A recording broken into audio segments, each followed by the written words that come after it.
Hola, mi nombre es Samuel Rico, pastor de Nova. Nova es una iglesia cristiana en Jalapa, Veracruz, y nuestro propósito principal como iglesia es reunirnos alrededor de la palabra de Dios. Creemos que Dios a través de su palabra es como transforma a su pueblo. Nos llama a creer, a arrepentirnos, a amar lo que antes aborrecíamos, a aborrecer lo que antes amábamos. Y entonces, antes de empezar con esta prédica, déjame recordarte un par de cosas. El propósito principal para subir estas predicaciones en línea es para aquellos comprometidos con una iglesia local que no pudieron asistir por cualquier razón a su iglesia este domingo. Estas predicaciones son un recurso para nosotros, para poder crecer, para poder escuchar la palabra de Dios. Sin embargo, creemos que un cristiano no puede existir sin una iglesia. Creemos que el contexto bíblico en el cual el cristiano crece y se sustenta como cristiano por la gracia de Dios es a través de su iglesia local, sometiéndose a un liderazgo local, amándose unos a otros, sirviéndose unos a otros, perdonándose unos a otros. Un cristiano no puede vivir su vida cristiana simplemente consumiendo predicaciones en una pantalla de su televisión, de su computadora. Entonces te animamos a comprometerte con una iglesia local. Si no pudiste asistir a una iglesia este domingo, nos da gusto que estés viendo este video. Disfrútalo, nuestra oración es que te sea de bendición. Sin embargo, si no te has comprometido con una iglesia local, mi oración es que puedas comprender que el amor de Dios se refleja en medio de su pueblo, mostrándose en la iglesia local. Nuestra oración es que Dios siga transformando nuestro país, que el Evangelio siga siendo proclamado, que la sana doctrina siga expandiéndose en nuestras iglesias y cada vez más cristianos podamos adorar a ese Dios soberano que nos ha mostrado su gracia a través de Cristo a pesar de lo que somos. Para los que ya se les olvidó lo que estamos haciendo estas semanas, estamos predicando acerca del matrimonio, acerca del noviazgo, muchísimas gracias, acerca del noviazgo, la soltería, el divorcio. Y sabes, si estás casado, me alegra que estés porque esto es para ti. Si estás soltero, me alegra mucho que estés aquí porque esto es para ti. Si estás divorciado, me alegra mucho que estés aquí porque esto es para ti, es para todos. Y esta semana lo que queremos ver es que el propósito del matrimonio es claro en la Biblia y que entonces la Biblia tiene un propósito y ese propósito le da una estabilidad al matrimonio. Que nos metemos en problemas cuando no sabemos cuál es el propósito del matrimonio. Sabes, muchos de nosotros anhelamos estar casados o estamos casados, pero si nos preguntan cuál es el propósito de tu matrimonio, me pregunto cuántos de nosotros estaremos dispuestos a explicarles. Y el dar la respuesta incorrecta o el tener el propósito incorrecto nos llevará a muchísimos problemas. Si eres soltero, necesitas escuchar esto. Si eres casado, necesitas escuchar esto. Si eres divorciado, necesitas escuchar esto. Hay una de esas tendencias que están ahí en redes sociales. Esta tendencia, no sé si has escuchado de esto, se llama ¿qué traes a la mesa? Hay un montón de tendencias de este tipo. Esta, la que encontré, se llama ¿qué traes a la mesa? Y es una serie de entrevistas que se le hacen a personas solteras. Ahí van pasando por la calle o en la universidad, en una fiesta, lo que sea.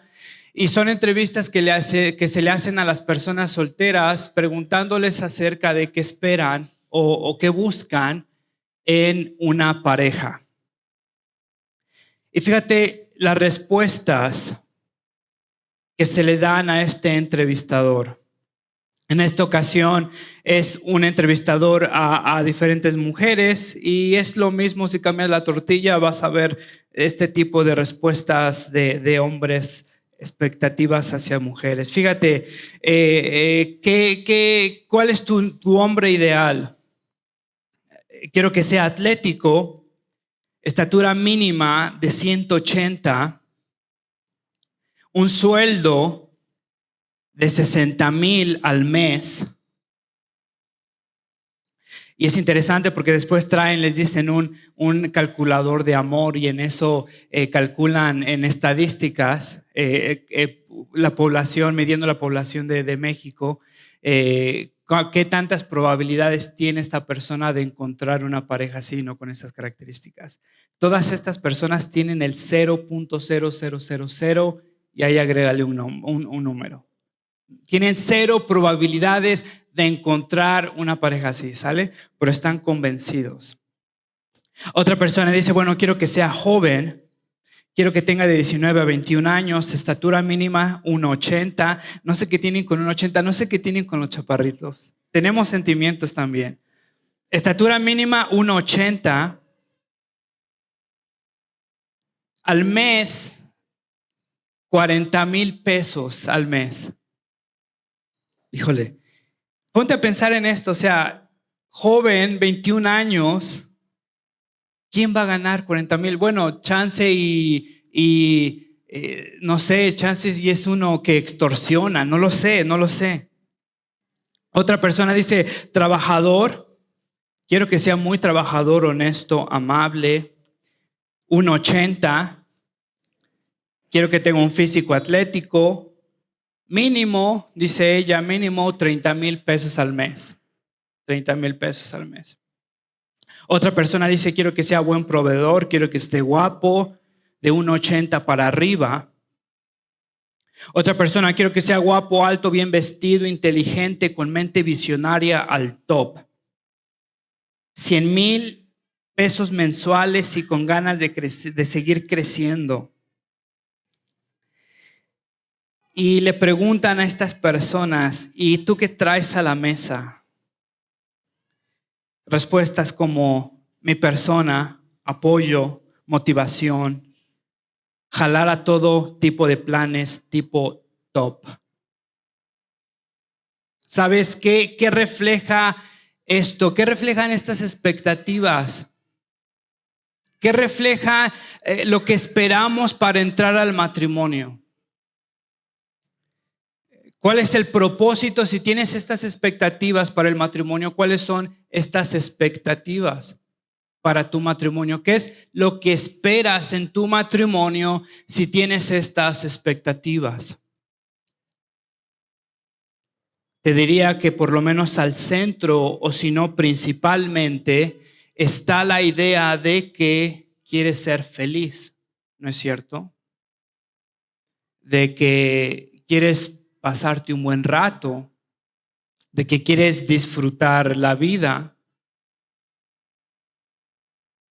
Sabes, el no saber el propósito del matrimonio nos lleva a tomar decisiones incorrectas antes del matrimonio, en el matrimonio. ¿Te acuerdas? La semana pasada veíamos la necesidad y la permanencia del matrimonio. Veíamos que Dios suple por nuestras necesidades.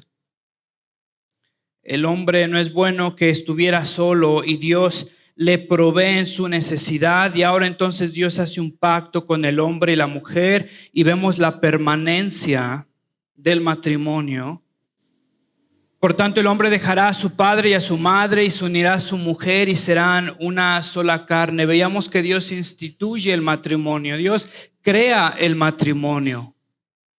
Es la voluntad de Dios que el hombre y la mujer se acompañen en el matrimonio, experimenten intimidad, no solo sexual, física, emocional.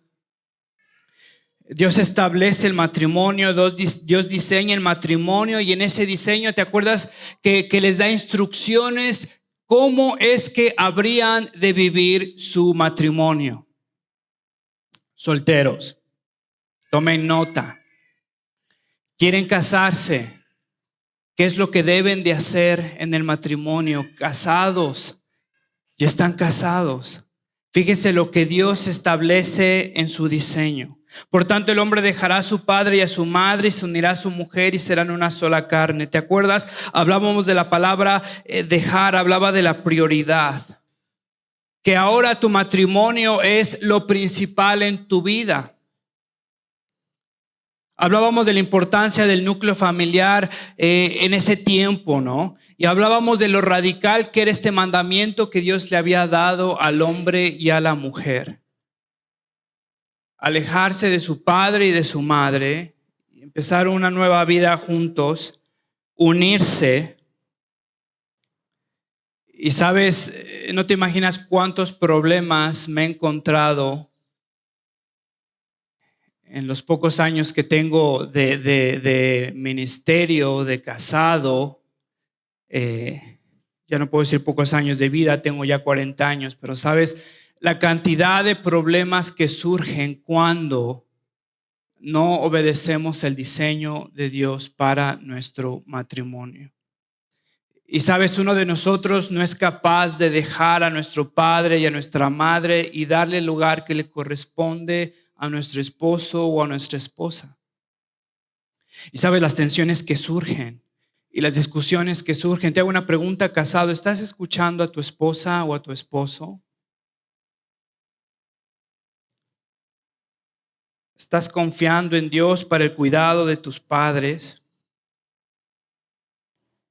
Suegros, suegras, si están acá, ¿están amando ese matrimonio y los están apuntalando para ser prioridad del uno al otro? ¿O estás peleando atención con la yerna, con el yerno? ¿Está siendo de bendición o está siendo de distracción para ese matrimonio?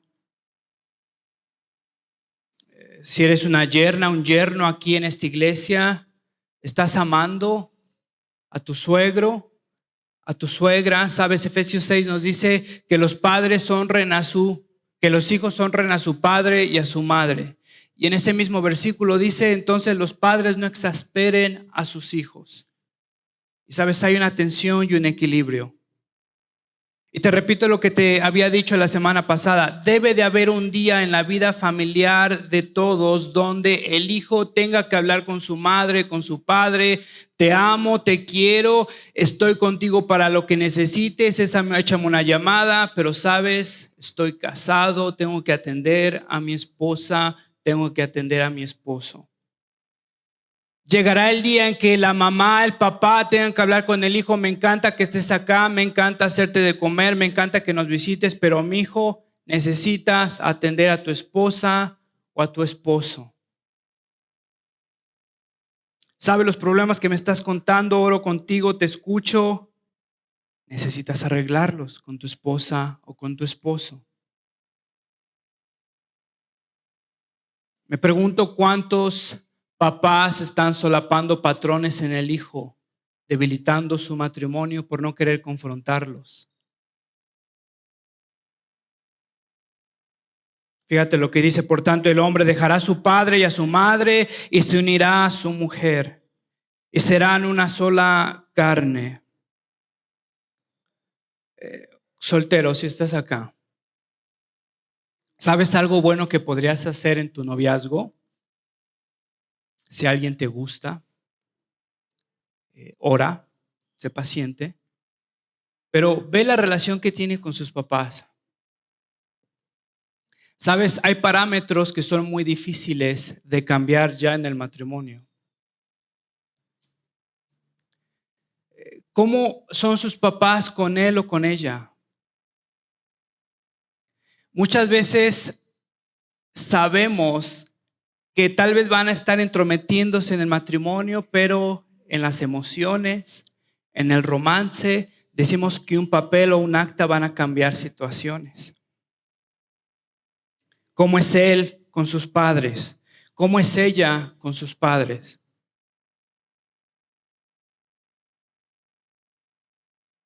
Hay parámetros, sabes, arrastrados desde la soltería al matrimonio. Y un acta matrimonial difícilmente va a cambiar situaciones de un día para otro. ¿Qué relación tiene su familia con él o con ella? ¿Qué relación tiene él con ella, con ellos? Tal vez será una conversación que tengan que tener solteros en el noviazgo. Fíjate lo que dice, se unirán y serán una sola carne. Hablábamos, ¿te acuerdas? De intimidad, del pacto, de la unión permanente que había en el matrimonio. Y ahora leemos Efesios 5 y quiero que veas conmigo cómo es que este Pablo cita Génesis 2 para darnos el fundamento del matrimonio.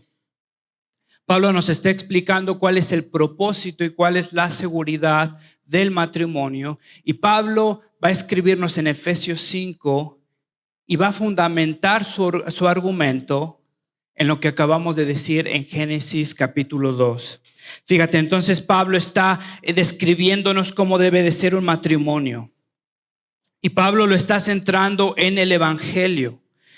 Pablo está describiendo en Efesios 5, no sé si te acuerdas cuando vimos Efesios, Pablo está describiendo la vida en el Espíritu. ¿Cómo es que alguien que es cristiano está comportándose en su casa?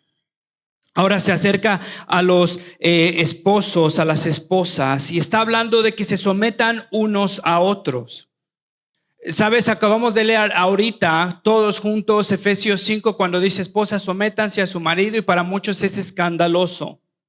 ¿Sabes? Porque se nos vienen a mente historias macabras de versículos más mal aplicados, de personas que no leen su Biblia y le utilizan como excusa para fortalecer sus parámetros pecaminosos dentro del matrimonio. Pero eso no invalida lo que la palabra dice. Fíjate, empieza Pablo diciendo, sométanse unos a otros. Y esto será tema de otra predicación en otra semana. Pero quiero que veas que la sumisión es mutua. Pablo ahora empieza a describir cómo es que han de vivir el esposo y la esposa dentro del matrimonio. Quiero que te des cuenta que Pablo lo fundamenta en el Evangelio. Fíjate lo que dice Efesios 5, versículo 21. Sométanse unos a otros en el temor del Señor. Esposas, honren a sus esposos, respétenlos o sométanse a sus esposos. Pon atención en esto, versículo 23. Así como Cristo es la cabeza de la iglesia.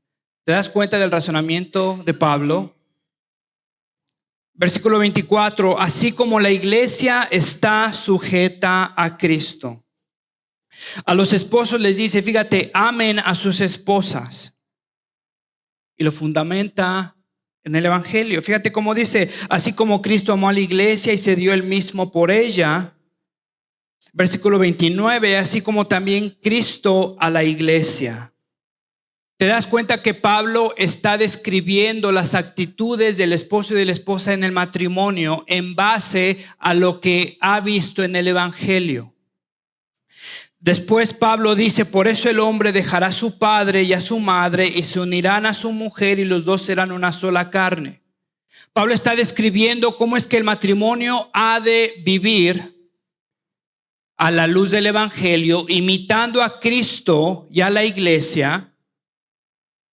Pablo entonces ahora pareciera de la nada, cita Génesis, lo que acabamos de leer, por eso el hombre dejará a su padre y a su madre y se unirá a su mujer y los dos serán una sola carne. Ve conmigo al versículo 32, quiero que lo leas ahí en tu Biblia, en la pantalla. Fíjate lo que dice, grande es ese misterio, pero hablo con referencia a Cristo y a la iglesia. Pablo está describiendo las actitudes del matrimonio a la luz del Evangelio. Y ahora Pablo nos los está diciendo explícitamente.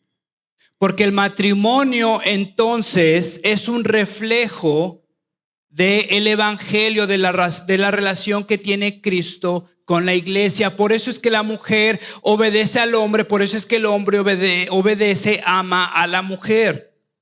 Y sabes, si el hombre está amando a la mujer como Cristo amó a la iglesia, para la mujer va a ser mucho más fácil confiar y obedecer en el hombre. ¿No es cierto? Y fíjate lo que Pablo está diciendo, porque es un reflejo del Evangelio. En otras palabras, el matrimonio existe. La razón de que nos casamos, la razón de que una persona anhele estar casada es para reflejar el Evangelio. Esa es la razón por la que una persona anhela ora, espera estar casada. El Evangelio entonces describe la unión espiritual entre Cristo y la iglesia. El Evangelio nos dice que Cristo compró a su pueblo a precio de sangre, que Cristo se dio por su pueblo, que Cristo lo sirvió hasta la muerte y ahora entonces su pueblo, transformado y cambiado por ese amor, ahora ese pueblo confía y sigue a su Salvador. El Evangelio nos dice que todo lo que hace Cristo lo hace por el bien de su pueblo y para su gloria. Y después Pablo, lo vamos a ver en otra semana, dice: por eso entonces Cristo lavó a la iglesia para presentársela pura y sin mancha. Y entonces el hombre y la mujer han de servirse, han de amarse, reflejando el Evangelio con el propósito y la misión de mostrar a los que no conocen el Evangelio quién es Cristo, por la relación que tenemos en ese matrimonio. Fíjate lo que dice Lucas capítulo 22, 20. ¿Te acuerdas? Lo leemos cada semana cuando compartimos de la cena del Señor. De la misma manera tomó la copa después de haber cenado, diciendo: esta copa es el nuevo pacto de mi sangre, que es derramada por ustedes. ¿Por quiénes? Por su pueblo. Jesús está hablando a su pueblo y está diciendo: he derramado mi sangre por ustedes. Esta copa representa el pacto que he hecho con ustedes. ¿Se acuerdan la palabra que estudiábamos la semana pasada, lo que significa pacto? Una promesa, una unión inquebrantable, incondicional, permanente. Date cuenta que Jesús está definiendo la palabra pacto en Lucas 22. Esta copa representa el pacto que he hecho con mi pueblo. Un pacto incondicional, permanente. El matrimonio representa el pacto que Dios ha hecho con su pueblo a través de Jesús. Sabes, yo he de amar a mi esposa como Cristo ama a su pueblo. Mi esposa ha de honrarme como el pueblo de Dios honra a Jesús. Entonces, enfocamos el propósito del matrimonio y nos queremos casar principalmente porque queremos reflejar el Evangelio. Fíjate lo que dice Piper. El matrimonio no se trata principalmente de estar o permanecer enamorado. Te lo voy a leer otra vez porque como que sentí como que te estaba frotando de la forma incorrecta. Fíjate, el matrimonio no se trata principalmente de estar o permanecer enamorado. Se trata principalmente de decir la verdad con nuestras vidas. ¿Qué verdad? La verdad del Evangelio. Se trata de representar algo verdadero sobre Jesucristo y su relación con su pueblo. Se trata de mostrar en la vida real la gloria del Evangelio. ¿Te das cuenta? El matrimonio no se trata principalmente de estar enamorado, de sentir mariposas en tu estómago. Se trata principalmente de con tu matrimonio representar la verdad del Evangelio hacia los demás. Va más allá de un mero romanticismo. Va más allá de emociones temporales. Matrimonio es una institución, no es una institución humana. Dios la ha establecido y tiene expectativas no humanas. Porque el matrimonio asume el Evangelio, está arraigado en el Evangelio, está nutrido por el Evangelio. Y sabes, esto es una de las cosas que a mí me confunden cuando hablo con tantos solteros o tal vez con algunos cristianos que han decidido, que anhelan casarse como sea, aún con un incrédulo. Con alguien que no ama a Cristo, con alguien que no sabe de Cristo. Me pregunto, ¿cómo es que esa persona va a tener un propósito en tu matrimonio. ¿Será que no sabes cuál es el propósito del matrimonio o será que no te importa? ¿Cómo es que esta persona que no conoce a Cristo, que no conoce lo que Cristo ha hecho por su pueblo, quiera representar algo que no sabe? ¿Cómo es que esta persona, en medio de tantas miserias que uno experimente en el matrimonio, quiera quedarse ahí no por otra cosa, sino representar la verdad del evangelio, que Cristo es fiel, que jamás abandonará a su pueblo? No lo sé. No lo sé. Tal vez no sabemos el propósito del matrimonio o no nos interesa. ¿Sabes qué es un matrimonio cristiano? ¿Qué es un matrimonio cristiano? Un matrimonio que se casó en una iglesia cristiana. Un matrimonio que fue casado por su cuate que era pastor en una iglesia cristiana. ¿Qué es un matrimonio cristiano? Aquel que refleja, vive y existe para mostrar el evangelio. La relación que tiene Jesús con su pueblo. Esa fidelidad, esa permanencia. Sabes, hay una historia de un faro conocido ya hay por 1800 en Escocia, uno de los faros más conocidos, si te gusta la historia. Este faro es conocido porque es de los más viejos, de los que más ha existido por mucho tiempo. Este faro ha prevenido muchísimos naufragios cuando el mar en invierno, en otoño, empieza a nevar y los aires empiezan a bloquear, a cegar la vista de los marineros. Los marineros necesitan un faro, una luz que les diga que ahí está la isla, ahí está la costa. Ese faro es de los más antiguos, 1800 en Escocia, y para muchas personas al ver ese faro quedarían decepcionadas. La historia de este faro se empezó a correr por Europa porque era uno de los faros más brillosos. Se decía que la gente lo podría ver de cientos de kilómetros mar adentro. Y este faro había salvado tantas vidas porque los marineros sabían que la luz apuntaba a un peligro. Y no importaba la tormenta, no importaba la cantidad de nieve, no importaba el viento. Ese faro siempre era fiel y la luz de ese faro siempre alumbraba a donde deberían de estar los marineros. Pero sabes, la gente los iba a visitar este faro y muchos de ellos quedaban decepcionados por este faro. Porque no era más que una torre de ladrillos. Y tenía un espejo hasta arriba. Había sido diseñada por uno de los mejores ingenieros de Escocia.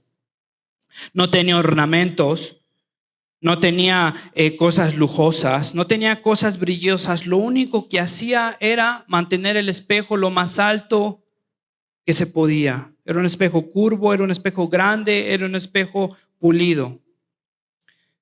La gente criticaba este faro, pero el ingeniero decía: no me importa ser admirado, quiero ser funcional. Mientras este faro alumbre su luz, me doy bien servido. Sabes, después la historia nos cuenta que una tormenta quebró el espejo de este faro.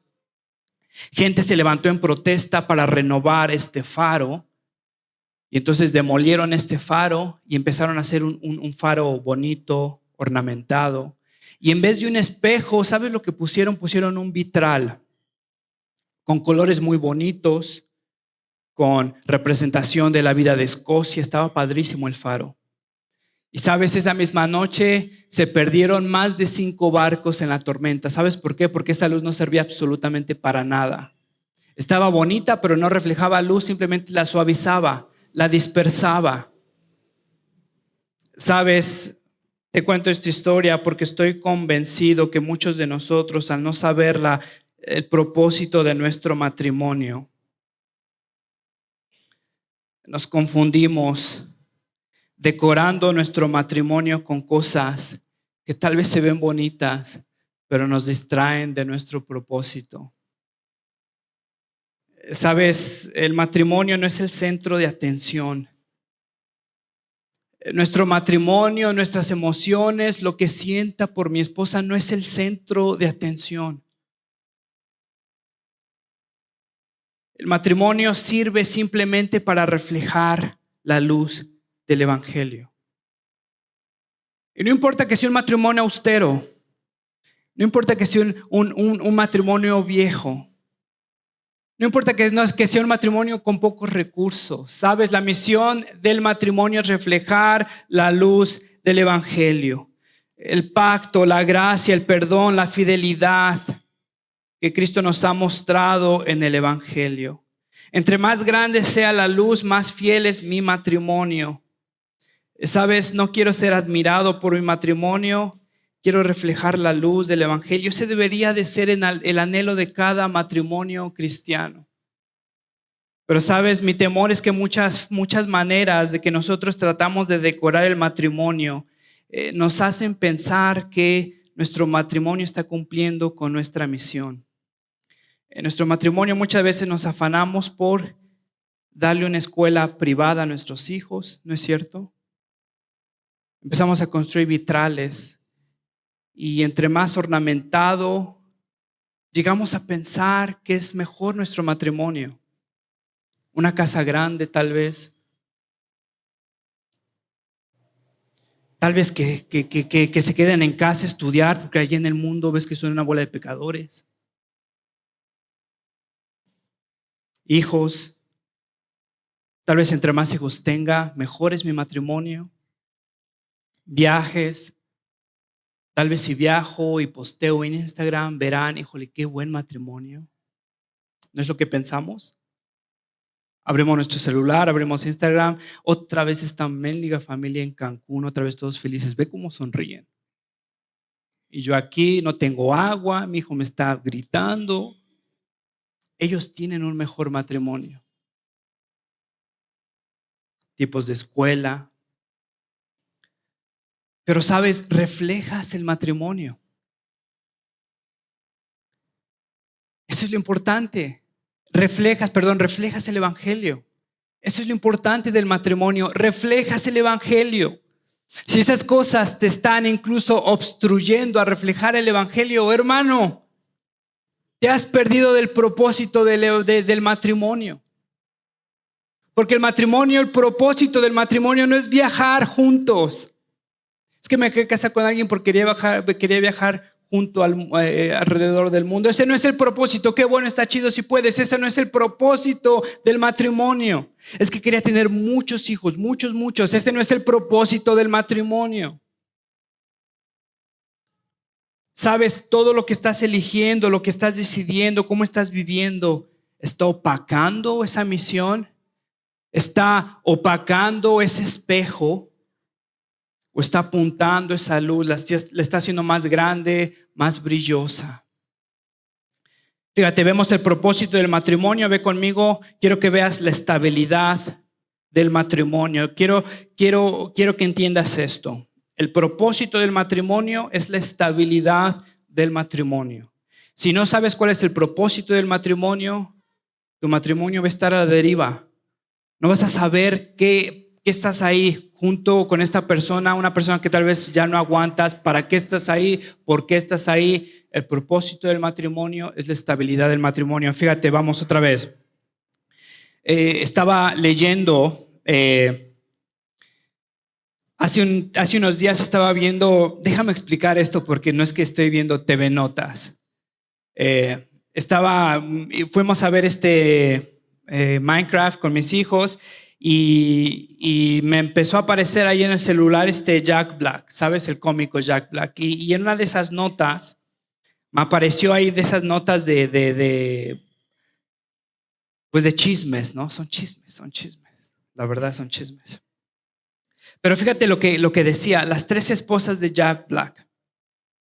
Y fíjate lo que lo que dice tanto de cómo nosotros entendemos el matrimonio, cómo vivimos el matrimonio. Fíjate lo que dice.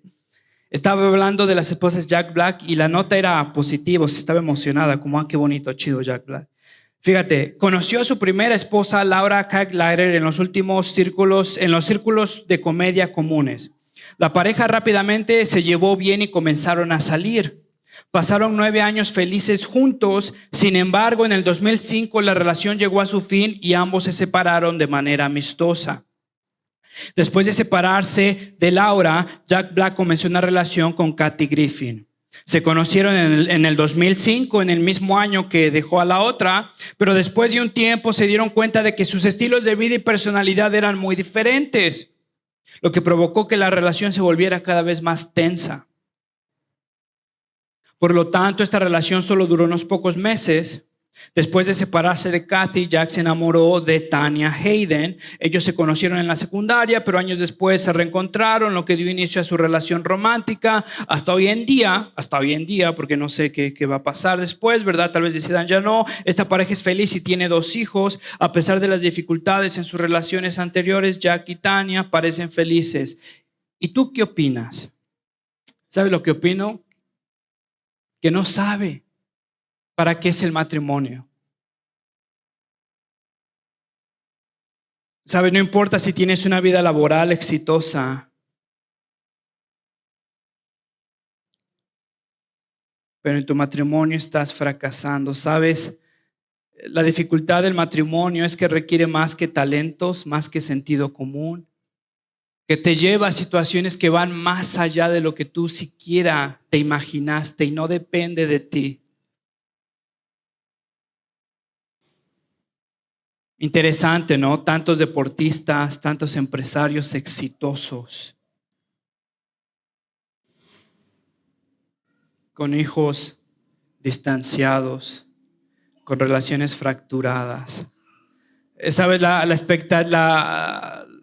realidad es que tenemos expectativas del matrimonio bastante irreales, honestamente. El matrimonio es difícil.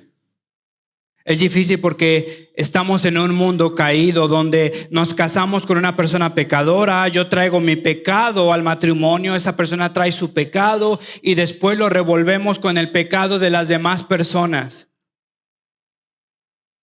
Donde en mi pecado y en el pecado de ella ahora introducimos el pecado de nuestros hijos y ahora lo mezclamos con el pecado de los trabajadores con los que convivimos toda la semana.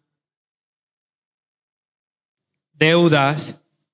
Y sabes, hay momentos en tu matrimonio, y no mientas, que te llegarás a preguntar, ¿para qué seguir? ¿Qué estoy haciendo aquí? ¿Cuál es la razón de todo esto? Ya no soporto estar en mi casa, ya no aguanto a esta persona.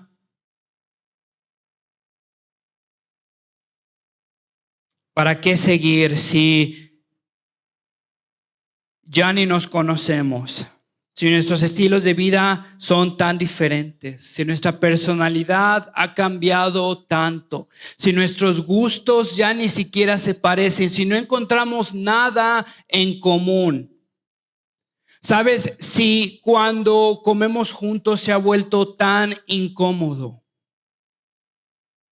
No sé de qué hablar, no sabe de qué hablar. Y honestamente me llevo más con la trabajadora que está en mi misma oficina o el trabajador que está en mi misma oficina. La realidad es que nos casamos enamorados y las circunstancias dentro del matrimonio nos van cambiando. Nuestro físico va cambiando. Nuestros sentimientos van cambiando, nuestros hábitos van cambiando, nuestros intereses van cambiando. Sabes, hay un autor que dice, lo único que te puedo prometer, una de las pocas cosas que te puedo prometer del matrimonio es que serás decepcionado. Fíjate lo que dice, vivimos convencidos de que existe esa persona ideal con la que casarnos, ¿no es cierto? Los solteros, Pensamos, híjole, y describimos a esa persona y tiene que ser así, y cuando la encuentre, y que si nos esforzamos por buscarla, acabaremos encontrándola. Pero ese enfoque no tiene en cuenta un factor crucial en todo matrimonio, que siempre vamos a casarnos con una persona que no es ideal.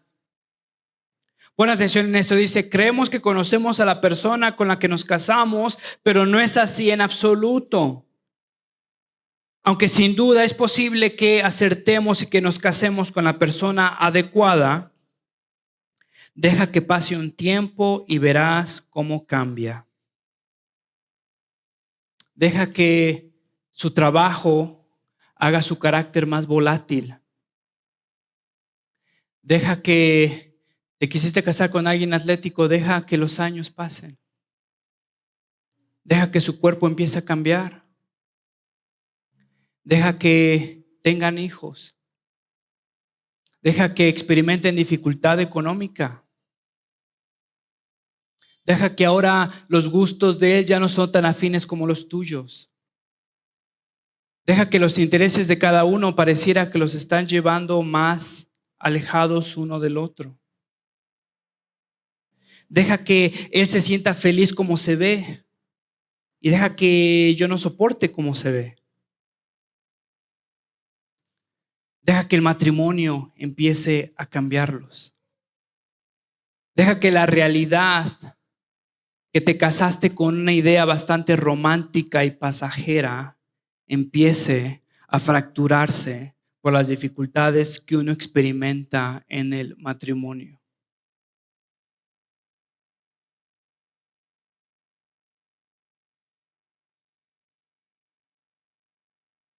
Sabes, mi propósito en el matrimonio es mi seguridad en el matrimonio.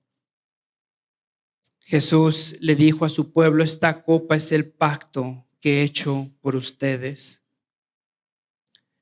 Y el matrimonio ha de representar ese pacto. Y el matrimonio vive y existe para glorificar a Dios, para decirle a todo el mundo cuál es la relación que Cristo tiene con su iglesia. Para mostrarle al mundo que Jesús le dijo a su pueblo, yo estoy con ustedes todos los días hasta el fin del mundo, y el matrimonio ha de representar esa verdad a los que no conocen a Cristo. Que yo hice un pacto delante de Dios con mi esposa. He de estar ahí contigo hasta el fin del mundo. Que Jesús le promete a su pueblo, nunca te dejaré ni te desampararé. Si yo he de ser fiel a lo que el pacto representa, mi matrimonio entonces es una promesa a Dios y al mundo que yo estaré con mi esposa y jamás la desampararé. Porque el matrimonio entonces es el espejo que refleja el evangelio a los que no lo conocen. Y yo demostrar en mi matrimonio la verdad que Cristo me ha mostrado en la cruz de gracia, de perdón, de restauración en mi matrimonio. Porque sabes, una consecuencia de conocer el evangelio y de ser amado por Dios es que ahora yo amo a mi prójimo. Que en verdad yo estoy confundido con tanto matrimonio, te diría temporal, dentro incluso iglesias cristianas. Vamos a hablar otra semana del divorcio. Pero sabes, a mí lo que me contraría, lo que me confunde un poco, es que el matrimonio se ve tan pasajero, tan temporal, que a cualquier ofensa, entonces ahora estamos hablando de divorcio.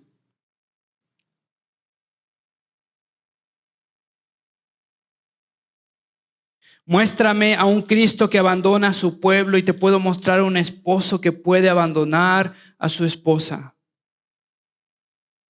Muéstrame un Cristo que está hastiado de su pueblo y te puedo mostrar a un esposo que puede estar hastiado de su esposa. Muéstrame a un Cristo incapaz de perdonar las ofensas de su pueblo y te puedo mostrar a un esposo que se muestra incapaz de perdonar las ofensas de su esposa. Sabes, el matrimonio es un pacto horizontal, vertical y horizontal con Dios. Eso es lo que habla Jesús en Mateo 19. ¿Te acuerdas cuando los fariseos se acercan con Jesús y le quieren poner una trampa y le preguntan acerca del divorcio? Y entonces le preguntan a él, ¿está permitido a un hombre divorciarse de su mujer por cualquier motivo? ¿Qué pasaje crees que agarró Jesús? Génesis capítulo 2. Jesús responde, así que ya no son dos, sino una sola carne, después de citar Génesis 2. Ya no son dos, sino una sola carne. Por tanto, lo que Dios ha unido, pon atención, ningún hombre lo separe. Otra vez te lo voy a leer. Lo que Dios ha unido, ningún hombre lo separe. Los fariseos le preguntan, bueno, entonces, ¿por qué Moisés permitió el divorcio? Jesús, en pocas palabras, le dice, porque son una bola de pecadores, por la dureza de su corazón. Pero en el principio no fue así.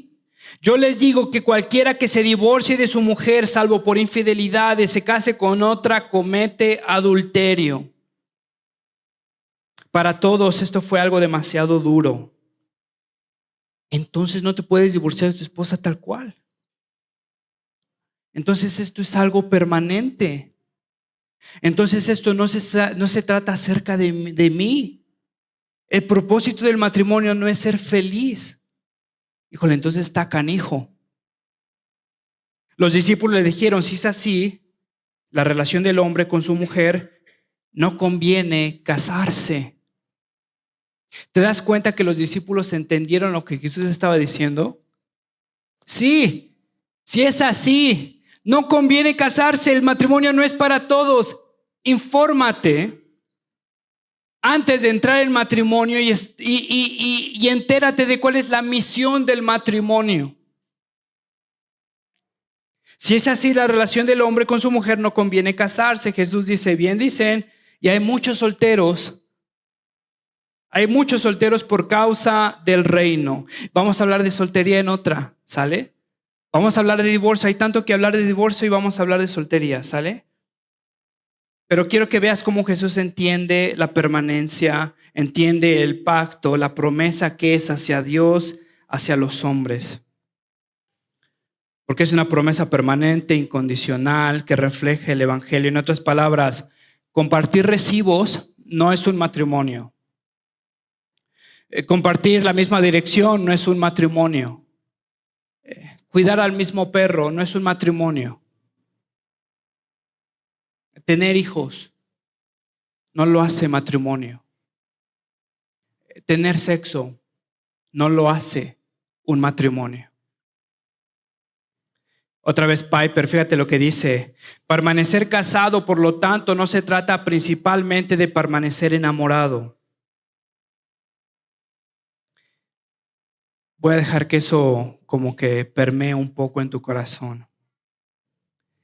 Permanecer casado, por lo tanto, no se trata principalmente de permanecer enamorado. Se trata de mantener el pacto hasta que la muerte nos separe. Yo estaré contigo y jamás te abandonaré.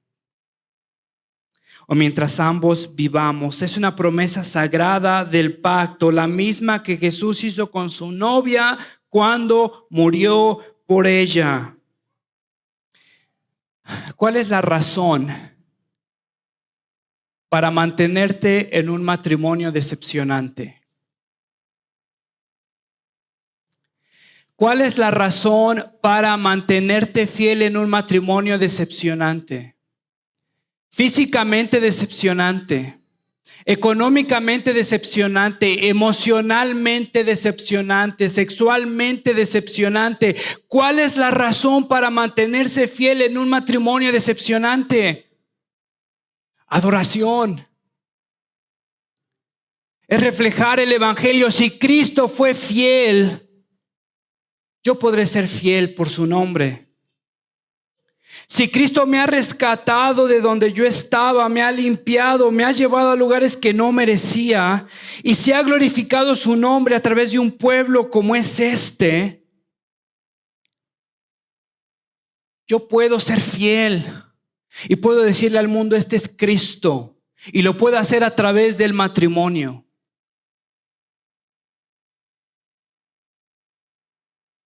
Sabes, un matrimonio cristiano entonces es el que es restaurado 1000 veces. Que si hay momentos en donde necesita separación, hablaremos de 1 Corintios. Es un matrimonio que espera en la decepción, en la dureza, como Cristo espera con su iglesia.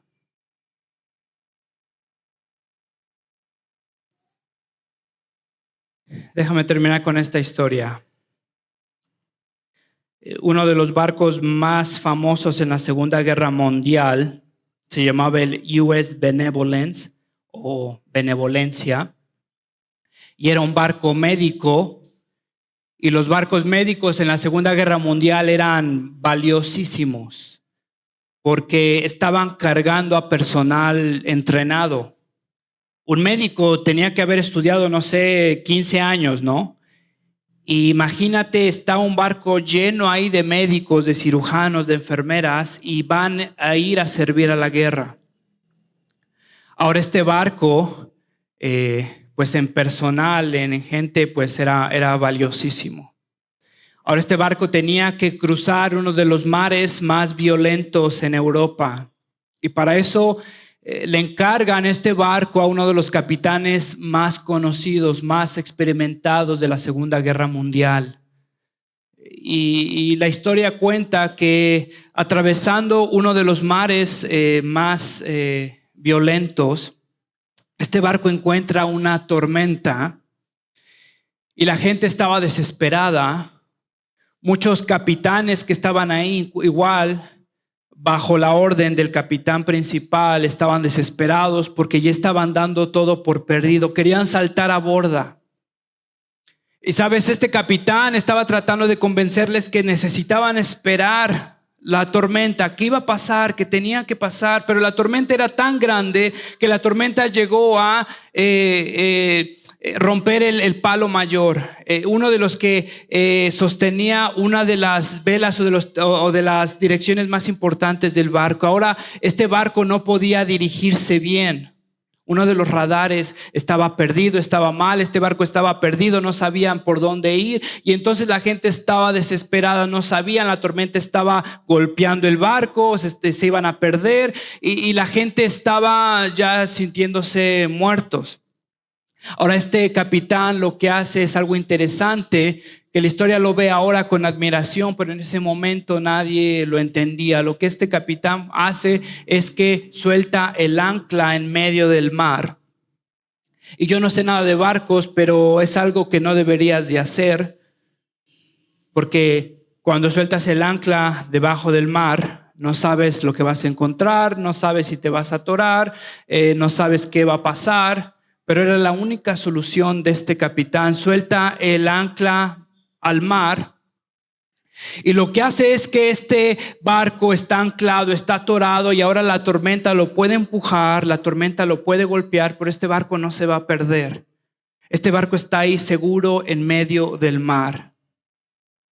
Sabes, te diría que el matrimonio es muy parecido a este barco. El capitán llegó a salvar este barco, llegaron a relatar esa historia y todos en admiración se dieron cuenta lo que acababa de hacer el capitán por salvarlo. Pero sabes, el matrimonio, te diría muchas veces, es como este barco.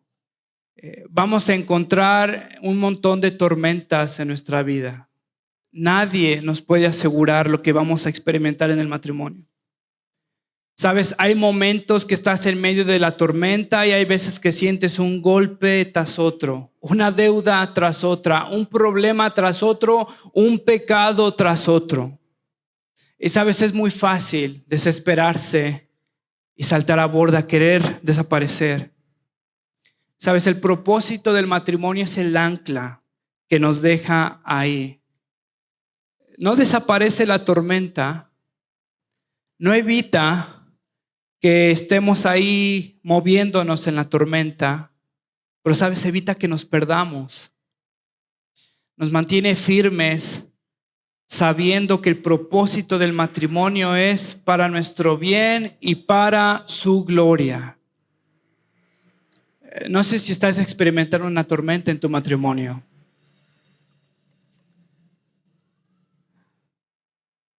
Te animaría a soltar el ancla, afianzarte en las promesas de Dios, afianzarte en un propósito muy mutuo, a reflejar el carácter de Cristo con su pueblo, a mostrar su fidelidad, su gracia, su perdón.